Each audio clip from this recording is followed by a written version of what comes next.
Yerken qirg'inchiligi unutilmaydi.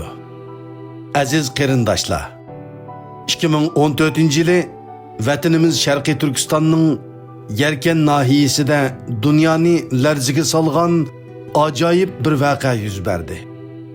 Bu voqea dal Yerken ilishqu voqeasidir. Voqea yuz berib, toki bugungacha bu voqea ustida o'xshamagan matbuotlarda voqea tafsilotiga doir asosan o'xshash mazmundagi xabarlar tarqalib yurdi.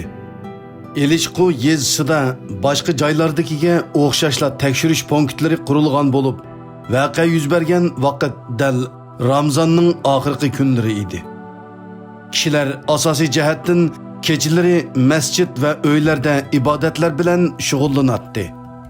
Dal shu kuni kechida xuttandan keyin zuhurlik vaqtgacha orliqda ayollar yig'ilgan bir uyda yig'izora ovozlari bek kuchlik bo'lgan.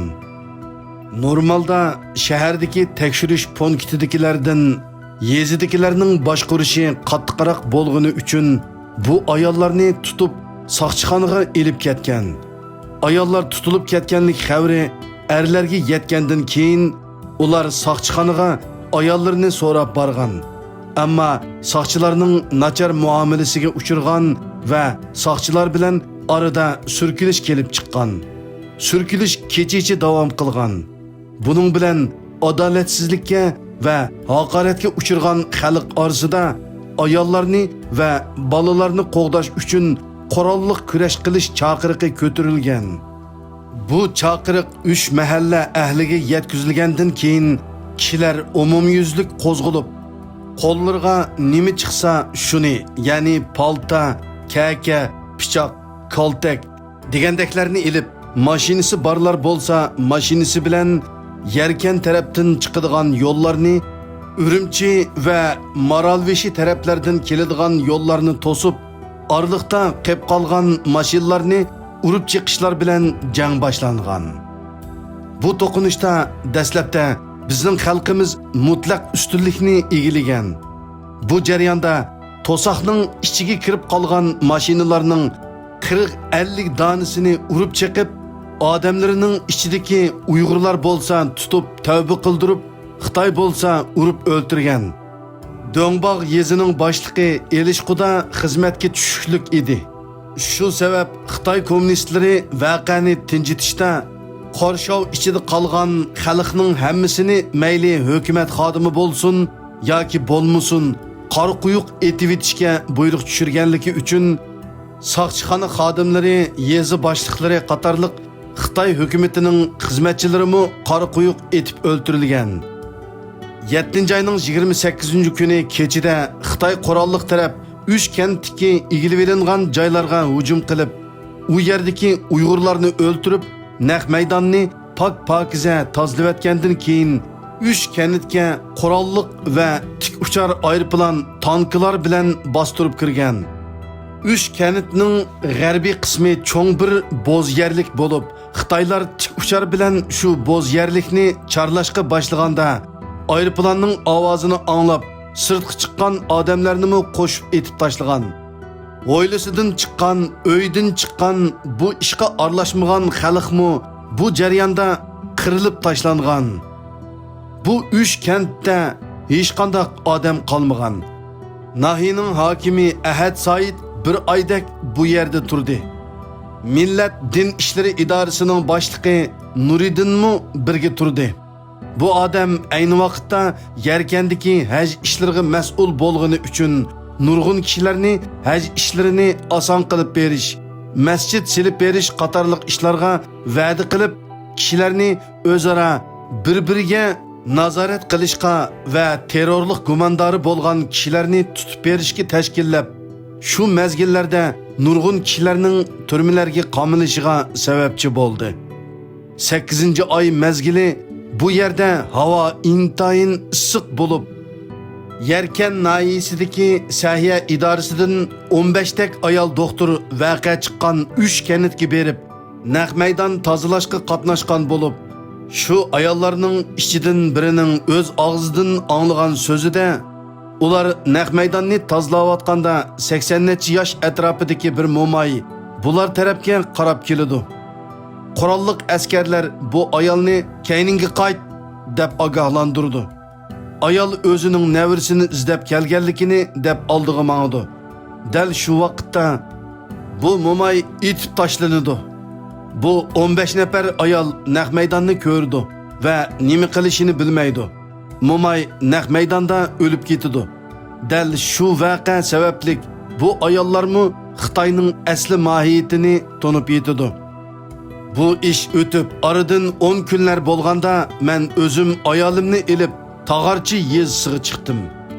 Men tushdan keyinda chiqqan edim. Qaynatam menga Tağarchi yerkan yo'lidan shaharga kira olmaymiz. Men sizlarni Ishqul yezisi bilan ishki yo'ldan Gongshaning uyan tarafidan opirib qo'yay dedi. Yerkanning yangi shahar tarafining Kayfachu, ya'ni taraqqiyot rayoni deydigan bir yeri bor.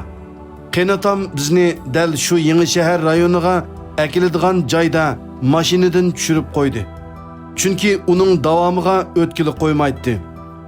Biz ayolim bilan kelyapsak, keynimizdan 2-3 mashina shu yerdagi Xitoylarning bir qabristonligi bor tarafga qarab yurib ketdi. Keynidinla 10 dak mashina yangi shahar rayoniga yangidan qurilgan Janubiy yangi shahar rayoni deydigan bir rayon bor. Shu rayonga qarab mangdi. Yerken qirg'inchiligi bo'lib uzun o'tmay shu voqeada o'lganlarni shu Janubiy yangi shahar rayoniga ko'mganligi haqida so'zlar tarqalgan edi. Demisimi Janubiy yangi shahar rayoni garchi ko'lamlashtirilib qurilish qilishni boshlagan rayon bo'lsa-mu, lekin yanada nurg'un joylar texchi ichilmagan, hatto odamlarning oyiqimi besilmagan joylar edi. Ba'zilar voqeada o'lib ketganlarni 5-Gongshaydagi Xitoylar ishlatgan koni xumdonlikqa ko'mibdi degan. Ammo meningcha bu qarash aqlga sig'maydi. Chunki xumdonlik degan do'ngrak yerda bo'ladi, cho'nqur yerda emas. Shu sababli bu yerga odam ko'mish toza yaxshi bo'lmaydi. Ammo Janubiy yangi shahar rayoni bo'lsa, aslidimi teriqchilik qilingan bug'doy qo'noq va paxta terilgan munbat bir ekinzorlik yer. Şuna ba'zilarning og'zidan mushi yerdan 1-2 mo yerni ko'lab, shu yerga meyitlarni ko'mib, ustini beton bilan qotirvatdi degan so'zlarning asosi bor deb qaraymiz. Lekin bu yanala bir cho'ng maxfiyatlik. Yanala Janubiy yangi shahar rayoniga ko'mibdi degan qarashga ishonadiganlar ko'p sonni egilaydi.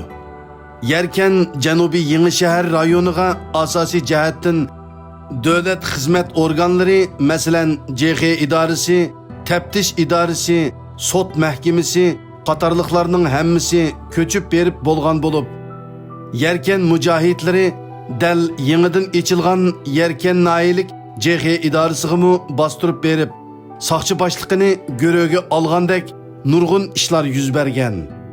Shu sabab bu yerning xavfsizlik xizmatlari alohida chang tutiladi. Normalda birer odam birer ish bilan kelsa-mu, chinibli qoladi. Voqeadan keyin Xitoyni eng tashvishga solgan ish Uyg'urlarning shuncha tez orada tashkillanib, soqchi idoralarga qadar utuqliq besib kiralishi bo'lib, Xitoy buningga turtki bo'lgan kuchni bilolmay hayron bo'lgan. Shu sabab voqea yuz bergandimi, hukumat tarafdan bir hafta ichida 3 yezining odamlarining ideyasini bir yerga akilib, qurolliq kurash uchun cho'ng kichik tangla otlangudek qilolgan bu harakatning boshchilariga hayron qolgan va biz bu zaminni 65 yil idora qilib, nimishqa bundaq bir mo'jiza yaratolmadik degan so'zlarmi bo'lingan. Amaliyotda Xitoyning chekidan oshgan zulmiga qarshi qurolliq kurash ideyalari voqeadan burunli tashviq qilingan edi. Shu vaqtlarda Yerken nahiyasidagi kichik masjidlarga texnik kamera to'liq bekitilmagan bo'lib, bu yezlardagi Uyg'urlarning diniy e'tiqodi bir qadar kuchlik bo'lg'ashqa, bu ishlarni umumyuzlik maxfiy tutolgan. Xitoy hukumatı bu harakatning boshchilarini tirik qo'lga tushirish buyrug'ini bergan bo'lsa-mu, ammo xalqni qo'zg'allarning hech biri tirik qo'lga tushmagan.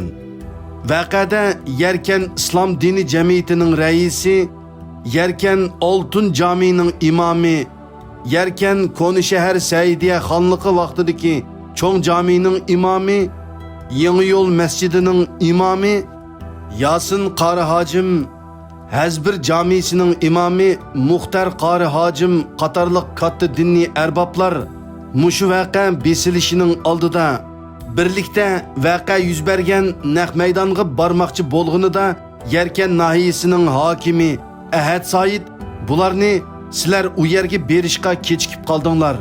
Endi barsanglar ular sizlarni o'ltirib yetidi degan so'zlar bilan qaytirib yetidi. Lekin vaqa bo'lib uzun o'tmay Yerken nahiyesinin muşu qo'zg'olonni bostirishga qatnashgan hakimi Ahad Said CX idorasining boshlig'i Muxtar Adil Abbas qatorliq kishilarning qo'lga ilinganligidan xabar topdik.